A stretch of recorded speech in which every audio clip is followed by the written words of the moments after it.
قل هذه سبيلي أدعو إلى الله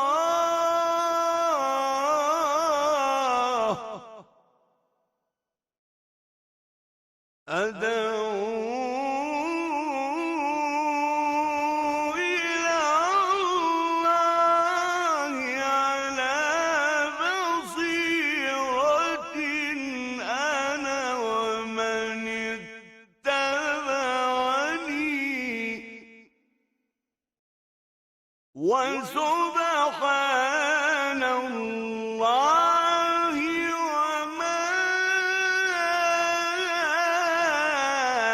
أنا من المشركين. بسم الله الرحمن الرحيم. إن الحمد لله نحمده ونستعينه ونستهديه ونستغفره ونعوذ بالله من شرور أنفسنا ومن سيئات أعمالنا. من يهده الله فلا مضل له ومن يضلل فلا هادي له، وأشهد أن لا إله إلا الله وحده لا شريك له، وأشهد أن محمدا عبده ورسوله صلى الله عليه وعلى آله وأصحابه وسلم تسليما كثيرا. أما بعد. Here in this booklet, the author is making dua that Allah guides you, directs you to the path, the guided path, which is the number 3. اعلم أرشدك الله لطاعته. Ta'a is obedience, conformity with what is required by doing what is commanded to be done and avoiding what is forbidden. Conformity with what is required by doing what one is ordered to do and to avoid what is forbidden and sinful. Okay, let's go on with our phrase. اعلم أرشدك الله لطاعته أن الحنيفية ملة إبراهيم. No, may Allah direct you to His obedience, the Al-Hanifiyyah Millat Ibraheem. Al-Hanifiyyah Millat Ibraheem. What is this Al-Hanifiyyah Millat Ibraheem? And it's in the Quran many times. It's all over the Quran. And it's also mentioned in the Sunnah. In Surah Al-Baqarah. وَقَالُوا كُونُوا هُودًا أَوْ نَصَارَى تَهْتَدُوا قُلْ بَلْ مِلَّةَ إِبْرَاهِيمَ حَنِيفًا وَمَا كَانَ مِنَ الْمُشْرِكِينَ. In Surah Al Imran, ما كان إبراهيم يهوديا ولا نصرانيا ولكن كان حنيفا مسلما وما كان من المشركين. قل صدق الله فاتبعوا ملة إبراهيم حنيفا وما كان من المشركين. In Surah Al Imran, ومن أحسن دينا ممن أسلم وجهه لله وهو محسن واتبع ملة إبراهيم حنيفا واتخذ الله إبراهيم خليلا. Surah النساء, فلما رأى الشمس بازغة قال هذا ربي هذا أكبر فلما أفلت قال يا قوم إني بريء مما تشركون إني وجهت وجهي للذي فطر السماوات والأرض حنيفا. In Surah الأنعام, قل إنني هداني ربي إلى صراط مستقيم دينا قيما ملة إبراهيم حنيفا وما كان من المشركين. In Surah الأنعام, إن إبراهيم كان أمة قانتا لله حنيفا ولم يكن من المشركين. In Surah النحل, what's this Millat Ibrahim Hanifa mentioned? This is just some verses. There's more. Before we go deeper, simply put the definition. Here's the definition. Al-Hanifiyyah is the religion that is free from shirk and founded upon purity and sincerity of intention for Allah. It's the true and straight, pure religion. It is Islam. Now let's go to the root word and see the connection in the meaning. In the real Arabic, the original Arabic, the old Arabs would say رجل حنفاء with a kasra on the ra, ورجل أحنف a fatha on the ra. The first one means رجل حنفاء means a leg that's حنفاء, leg that's حنفاء. Second one means a man who is ahnaf. A woman, a female poet called al-Ahnaf used to say, "Wallahi lawla hanfun birijlihi ma kana fi fityanikum min mithlihi." A female poet used to say about someone, using this root word, had he not had Hanaf in his legs, there would not be in your youth anyone compared to him. He has a deficiency, otherwise he'd be the best one. We're using her line of poetry for linguistic purposes. Why would they describe legs or a man as being ahnaf or hanaf? Why would they use that? Because linguistically, when Arabs used to use it, ahnaf, for the legs or talk about a man, they meant that person has pigeon toes or what's called in-toeing. When the toes are pointed toward each other, most people's toes are, normal people, are straightforward. Some toes point towards each other. We commonly refer to that today as pigeon toes, or more medically appropriately called in-toeing. It's when the front portion of the feet at the rest turns inward. Turns inward. Look at that. Turns inward. Okay, now you're saying in your mind, you gave us the definition of the Shar'i meaning, that it's purity and sincerity and away from shirk and all that. And then you went a million miles away explaining the linguistic rule meaning of Hanifa. What's the term itself? It means linguistically. What's the purpose? The purpose I did that is to draw a connection between the linguistic meaning and the Shar'i meaning that we took. Because like Islam, literally it means, linguistically, it's submission. That's it. With Shar'i meaning is submission to Allah with tawheed, following in obedience and refraining from shirk. Just like in tajweed. For example, the noon as-sakina rules. Al-idhar, al-idgham, al-ikhfa, al-iqlab. There's always a connection between the literal linguistic meaning and the Shar'i meaning. There's always a connection. Now, what's the connection between the linguistic meaning of Hanifa and the Shar'i Islamic meaning that we mentioned? The connection is that Hanifa literally means to lean, to turn, to incline. And the connection is, it's to incline and turn totally to Tawheed, lean towards Tawheed, and lean away from shirk. Some defined Hanafiyyah, some scholars, as turning to Allah and turning away from other than Allah. Because it means turn to.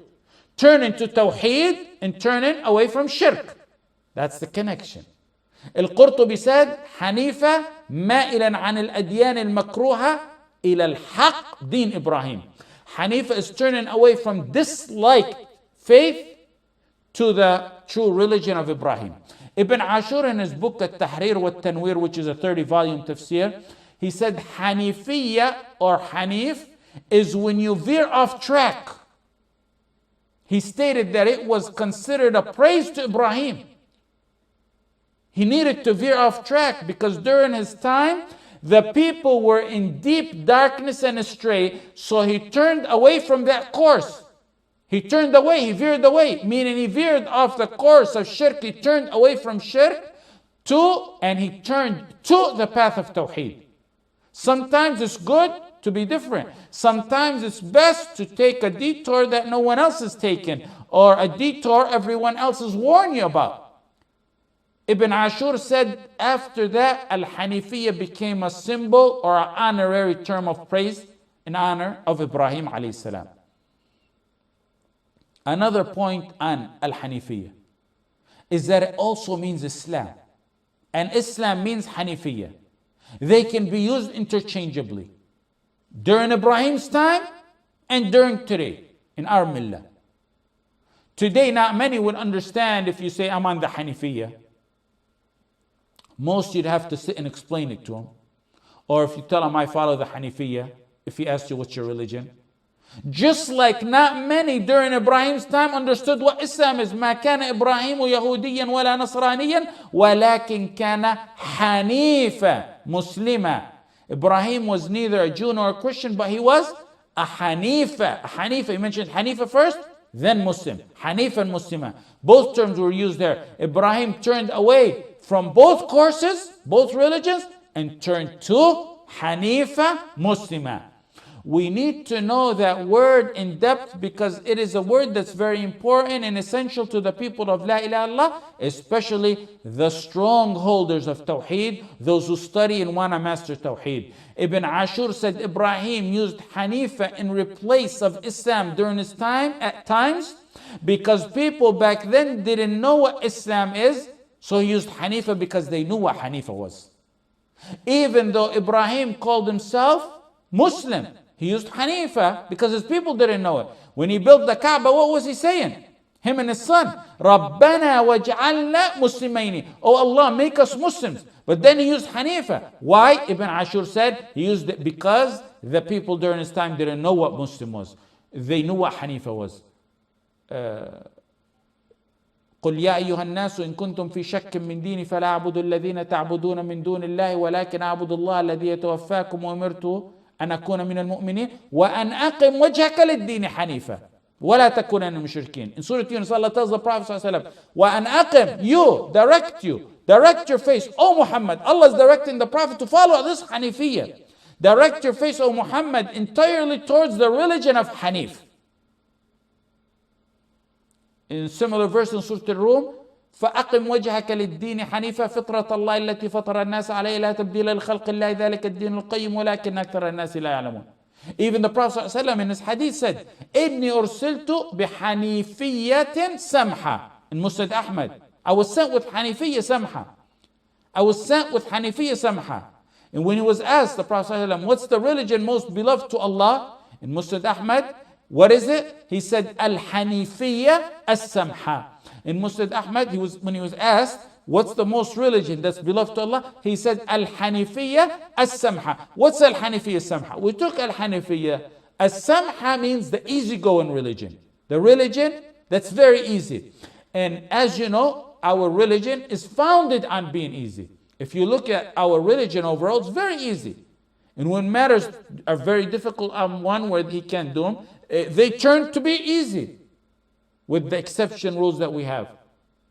However, there may be some details that are difficult and that one has to do if they're under his mean. It doesn't mean there's some aspects that are not difficult. There is some aspects that are difficult.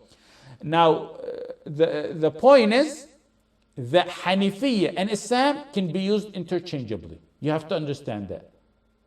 The last detail on this Hanifiyyah issue is that don't get Hanifiyyah and Ahnaf messed up. Al-Hanifiyyah, the Millat of Ibrahim, is one thing, and the Ahnaf, the followers of Abu Hanifa, which is the school of fiqh that Abu Hanifa established, that's a total different thing. Let me tell you this personal dream that I always remember when I talk about this issue. 35 years ago or so, or close to it, as I always say, Islam back then wasn't popular or common. It was the movements on the scene were the secular movements, the nationalistic movements, the communist movements, the socialist movements. They were dominated even among those who claimed to be Muslim. Marcus and Lenin were like the stars and heroes for many who call themselves Muslim. And all over the world, and more particular in countries with calamities, in countries that are trying to liberate lands taken from them. Allah didn't take our lands and put us in the predicament that we're in today for anything small or vain, or because He oppressed us, ma'adallah. He touched the ummah for a tiny bit of their sins and forgave Allah. I remember my father bringing group after group of Muslims who were Muslims, trying to convince them that Allah exists, because now suddenly they adopt communist and atheist ideologies. Some were growing beards, not to look like our beloved sallallahu alaihi wasallam, but rather to look like Castro and Guevara. Truly, I'm telling you facts. Others seen Jamal Abdel Nasser in Egypt and his nationalistic movement, Mushal Aflaq's movement, as the route to victory. Then others went with the secular route of Yasser Arafat. Each path stinkier and filthier and more rotten than the other path. The few who were called religious were at many times people of bid'ah. And then there was always the few who are on the truth. Many of you don't know this historic background because you were either young or not born back then. Actually, I myself was young, a child. So basically, Islam wasn't as popular, as common as you see today, or anywhere close to that.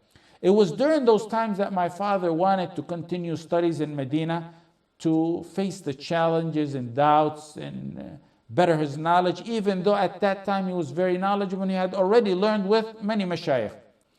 From the will of Allah, and his biggest blessing on our family is, and it's rare to see, is that I told you people molt in their belief.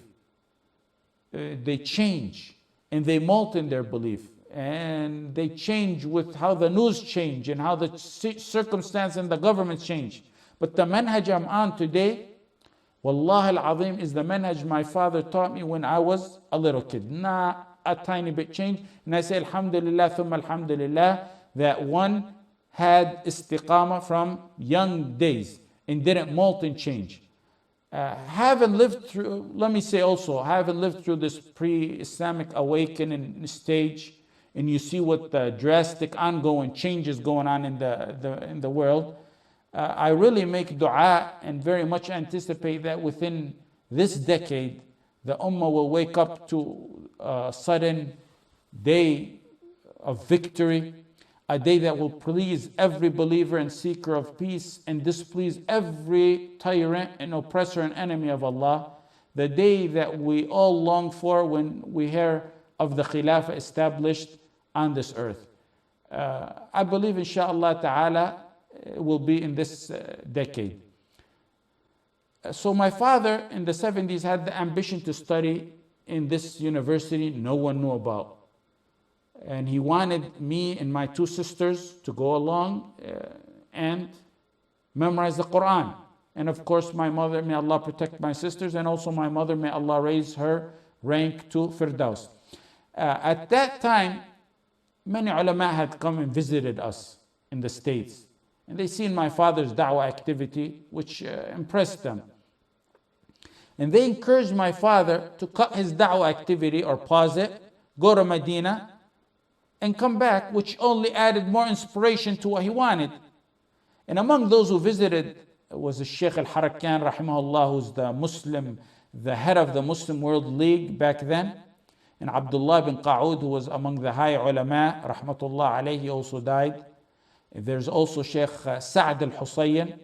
He was in charge of the Islamic affairs in Jordan for Saudi.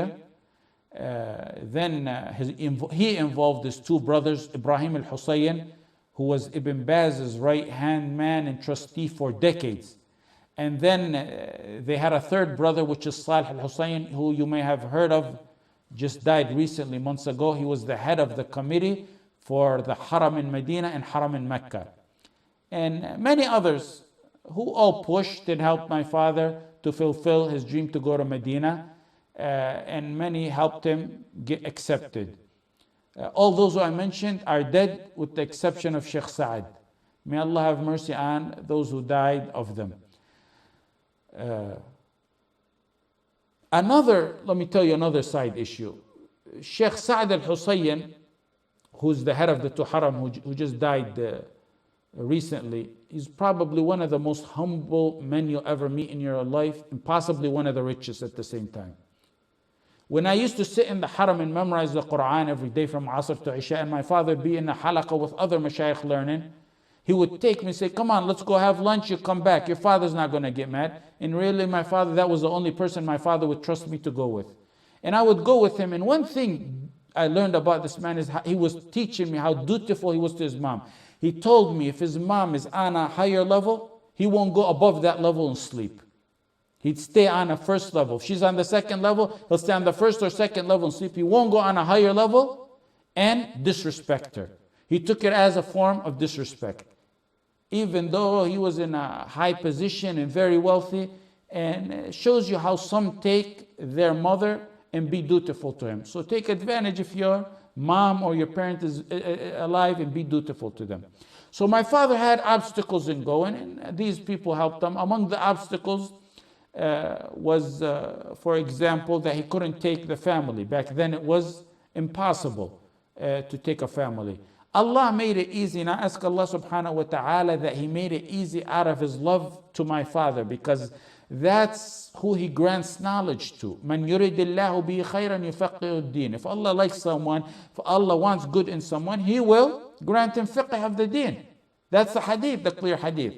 So like I said, one of the obstacles was that back then it was impossible, almost, actually was not known among any student to take his family along with him. That doesn't happen back then. And if you try to do it illegally, they had checkpoints back then every 2 weeks set up. Medina was very small. And they had checkpoints where they would clear out anyone who was illegal. Unlike today, where there's permits for students in Medina, and also there's other ways the students find around it,